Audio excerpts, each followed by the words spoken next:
পরীক্ষার আগে যখন ঠিক 2-1 মাস বাকি থাকে তখনই আমাদের পড়ার কথা মনে পড়ে। আর পরীক্ষার আগে যখন এই পাহাড় প্রমাণ সিলেবাস চোখের সামনে থাকে তখন মনে হয় এই যদি আর একটু বেশি সময় পাওয়া যেত। কিন্তু সময় তো আর বাড়ানো যাবে না, তবে কম সময়ে বেশি কাজে নিশ্চয়ই করা যেতে পারে। আর সেটা নিয়ে আজকের ভিডিও। যেমন 1 ঘন্টায় 3 ঘন্টার কাজ করা। এটা কোনো ম্যাজিক নয় আর কোনো শর্টকাটও নয়। এটা হলো কিছু সায়েন্টিফিক স্টাডি ফর্মুলা যা তোমার ব্রেনের কার্যক্ষমতাকে কয়েক গুণ বাড়িয়ে দেবে। তো সময় নষ্ট না করে চলো শুরু করা যাক ভিডিওটা। পুরো ভিডিওটা দেখো, কারণ একটা টিপস মিস করলে পুরো ব্যাপারটা বুঝতে পারবে না। So let's start the video. 1. Parkinson's লয়ের বিপরীত প্রয়োগ। এটা তোমরা অনেক সময় দেখে থাকবে যে একটা চ্যাপ্টার অনেকদিন ধরে পড়ছো, কিন্তু সেটা কিছুতেই বুঝতে পারছো না আর মুখস্থ হচ্ছে না। তবে যদি পরীক্ষা কাছে এসে যায় তখন সেটা ভালো করে বুঝতেও পারো আর মনেও থেকে যায়। এটা এই জন্য হয় কারণ তুমি তোমার ব্রেনকে এই সময়ের মধ্যে চ্যাপ্টারটা শেষ করার জন্য সময় দিয়েছো। আর এটাই আজকে স্টাডি ফর্মুলা। দেখো, পার্কিনসন্সের মূল সূত্রটি হলো কাজ সেই সময় পর্যন্ত বাড়ে যতক্ষণ সেই কাজ শেষ করার জন্য সময় দেওয়া হয়। ধরো তোমার কাছে একটা কাজ শেষ করার জন্য 3 ঘন্টায় সময় আছে, তাহলে সেই কাজটা 3 ঘন্টা জুড়ে চলতে থাকবে। আর যদি সেই একই কাজ শেষ করার জন্য তোমার কাছে মাত্র 1 ঘন্টা সময় থাকে, তাহলে তোমার ব্রেন সেই 1 ঘন্টার মধ্যেই কাজটা শেষ করার জন্য সমস্ত শক্তি প্রয়োগ করবে।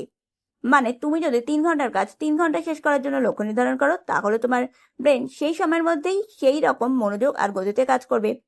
আর 1 ঘন্টায় শেষ করার জন্য সেই রকম মনোযোগ আর গতিতে কাজ করবে। আমরা এখানে পার্কিনসন্স লয়ের বিপরীত প্রয়োগ করব, মানে যাতে 3 ঘন্টার কাজ 1 ঘন্টায় শেষ করা যায় সেই রকম মনোযোগ আর গতিতে কাজ করতে চেষ্টা করব।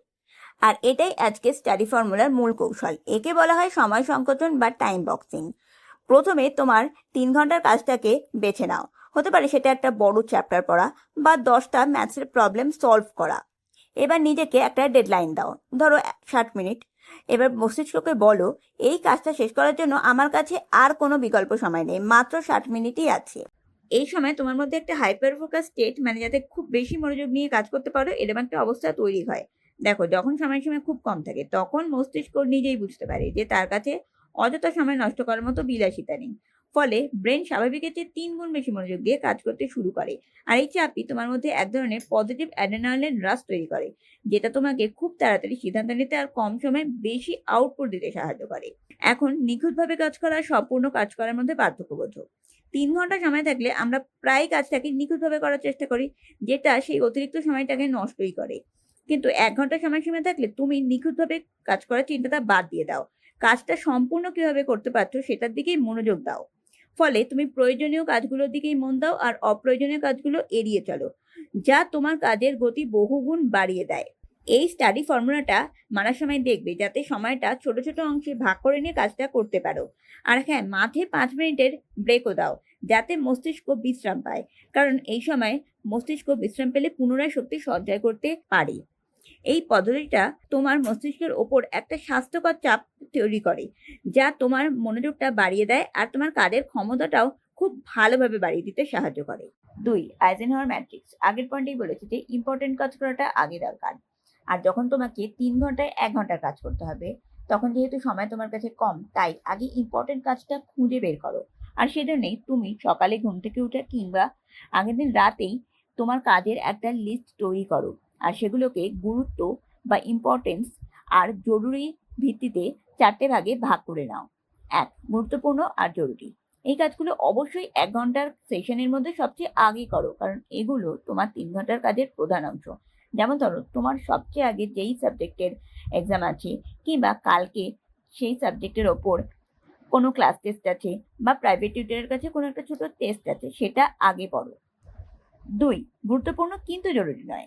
এই কাজগুলো পরে করার জন্য শিডিউল টাইম ঠিক করে রাখো, মানে সময়সূচি নির্ধারণ করো। যেমন, যেই সাবজেক্টের পরীক্ষা অনেকগুলো সাবজেক্টের পরীক্ষার পরে আছে আর তোমার প্রিপারেশন মোটামুটিভাবে হয়ে গেছে, সেগুলো কিছুক্ষণ পরে পড়ো। 3.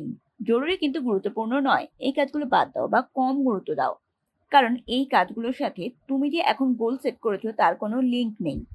আর এগুলো তুমি অন্যদের দিয়েও করিয়ে নিতে পারো। যেমন ধরো, কোনো একটা সাবজেক্টের নোটস কোথা থেকে কালেক্ট করা। 4. গুরুত্বপূর্ণ নয়, জরুরিও নয়। এগুলো পড়ার সময় সম্পূর্ণ এড়িয়ে চলো, যেমন সোশ্যাল মিডিয়া চেক, রিলস দেখা ইত্যাদি। 3. Zero distraction mode. তুমি যেহেতু 1 ঘন্টায় 3 ঘন্টার কাজ করতে চাইছো, তাই প্রথমে এটা নিশ্চিত করো যে বাইরে থেকে আর ভেতর থেকেও কোনো রকমের ডিস্টারবেন্স তোমার মধ্যে না আসে। মানে তোমার মন যেন অন্যদিকে না যায়, পুরোপুরি ফোকাস থাকে, এটাও তোমাকে দেখতে হবে। তাই প্রথমে তোমার ফোনটাকে নোটিফিকেশন অফ করে বা সাইলেন্ট করে অন্য ঘরে রেখে দাও। তুমি যে সাবজেক্ট পড়ছো সেই সম্পর্কিত বই বা জিনিসপত্রই তোমার সামনে রাখো। কাজ শুরুর আগে চা কফি খাওয়া, ফোনে মেসেজ চেক করা, এগুলো করে রাখো, কারণ যাতে তোমার মন ভালোভাবে পড়াশোনাতেই পুরোপুরি বসে।